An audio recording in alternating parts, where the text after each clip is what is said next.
Maar de mensen die hier vroeger woonden waren natuurlijk heel erg arm. En degene die dit gebouwd heeft was vroeger rietsnijder en visser en jager. En die zal ook wel eens een keer wat gestroopt hebben, dat soort dingen. Maar daar verdiende hij toen de kost mee. Dus vandaar hier op het eiland. Want er zit nu nog steeds heel veel vis, heel veel paling, snoek, zeelt, karpen, echt alles. Maar dat zat er vroeger natuurlijk ook. En dat was toen een redelijke boterham in te verdienen. Dus vandaar ook een huisje hier.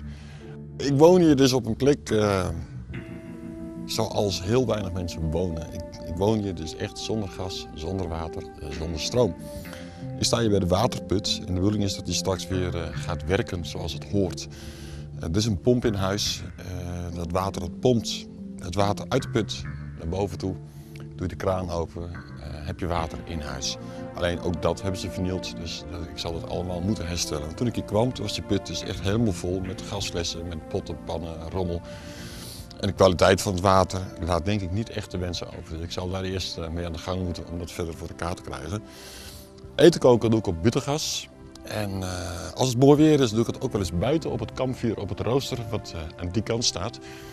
Daar komt dan een pan soep op te staan en die suddert lekker door. En dat gaat prima met een glaasje wijn erbij. Wat heeft mij hier gebracht? De rust, de ruimte, het mezelf zijn en de plek waar iedereen zichzelf mag zijn. En vandaar ook de Vrijstaat. Want de Vrijstaat is natuurlijk niet een vrijstaat zoals Nederland of Duitsland of België. Maar deze Vrijstaat is een vrijstaat in de meest letterlijke zin van het woord. Je mag hier zijn wie je bent. Proclamatie van de onafhankelijkheid van het kleinst bewoonde eiland van Nederland. Boeren, burgers en buitenlui. Zaterdag 18 oktober 2008 staat het Koninkrijk der Nederlanden een stuk grondbezit af van 1000 vierkante meter. Hier wordt de Vrijstaat Daam gesticht. Deze Vrijstaat zal zich kenmerken door kunst, cultuur, theater, recreatie en zorg. Zorg? Ja.